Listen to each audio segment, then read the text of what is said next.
நமக்கு அர்ஜென்ட்டா லோன் வேணும் அப்படிங்கிறப்போ, பேங்க்குக்கு அலைஞ்சு டாக்குமெண்டேஷன்லாம் சப்மிட் பண்ணி ஒரு பெரிய ப்ராசஸ பண்றதுக்கு எல்லாருக்கும் ரொம்ப கஷ்டமா இருக்கும். அதனாலேயே நெறைய ஆப்ஸ் மூலியமா லோன் ஆப்ஸ் நெறைய வந்துருச்சு. ஸோ ஆப்ஸ் மூலியமா நமக்கு ஈஸியா லோன் கிடைக்குமா அப்படின்னு சொல்லிட்டு பார்க்குறோம். பட் நமக்கு தெரிஞ்ச ரொம்ப பரிச்சயமான பேங்க் மாதிரி ஒரு பேங்க்கே ரொம்ப ஈஸியான முறையில உங்களுக்கு பர்சனல் லோன் குடுக்குது அப்படின்னா, அது ரொம்பவே ஒரு கம்ஃபர்டபிளான ஒரு ஆப்ஷன். ஸோ எஸ்பிஐல அப்படி ஒரு ஆப்ஷன் கொண்டு வந்திருக்காங்க. ஒரு நம்பருக்கு மிஸ்டு கால் குடுத்தீங்க அப்படின்னாலே நீங்க பர்சனல் லோனுக்கு அப்ளை பண்ணிக்கலாம். ஸோ மிஸ்டு கால் குடுத்ததுக்கு அப்புறம் பேங்க் ஸ்டாஃப் உங்களை கான்டாக்ட் பண்ணி உங்களுடைய லோன் விவரங்களை எடுத்துக்குவாங்க. ஸோ இந்த பர்சனல் லோன்ல என்ன அப்படி ஸ்பெஷாலிட்டி அப்படின்னா, ஃபர்ஸ்ட் ஆஃப் ஆல் நீங்க மிஸ்டு கால் கொடுத்து இதுக்கு அப்ளை பண்ணிக்கலாம். செகண்ட் இம்பார்ட்டன்ட் பாயிண்ட் என்ன அப்படின்னா, இது ரொம்ப சீக்கிரமா அப்ரூவல் ஆகும். இதுக்கு நீங்க ஏதாவது சொத்து பத்திரமோ இல்ல ஏதாவது பிளட்ஜ் பண்ணணும் அப்படின்னோ இல்ல யாரோடையாவது சிக்னேச்சர் வேணும் அப்படின்ற எந்த அவசியமும் கிடையாது. இதுக்கான வட்டி விகிதம் பெர் இயருக்கு 10.5% இருந்து ஸ்டார்ட் ஆகுது. ஸோ ரொம்ப காம்படிட்டிவான இன்ட்ரெஸ்ட் ரேட்ல பேங்கே ரொம்ப கன்வீனியன்டான முறையில இந்த பர்சனல் லோனை வழங்குறதுனால இது ஈஸியான ஒரு ஆப்ஷனா உங்களுக்கு இருக்கும். இதுல இருக்கக்கூடிய இன்னொரு பெனிஃபிட் என்னன்னா, நீங்க லோனை திருப்பி செலுத்தக்கூடிய அந்த டென்யூர் இருக்கு இல்லையா, அது 1 இயர்ல இருந்து 6 இயர் வரைக்கும் நீங்க சூஸ் பண்ணிக்கலாம். ஸோ உங்களுக்கு ஏற்ற மாதிரி இஎம்ஐ எப்படி வேணும் அப்படிங்கிற விதத்துல நீங்க இந்த டென்யூரை சூஸ் பண்ணிக்கலாம். டாக்குமெண்டேஷன் லாங் ப்ராசஸ் எதுவும் இல்லாதனால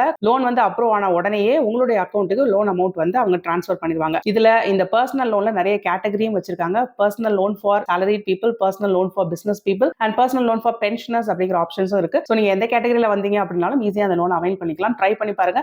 இந்த நம்பருக்கு ஒரு மிஸ்டு கால் கொடுங்க.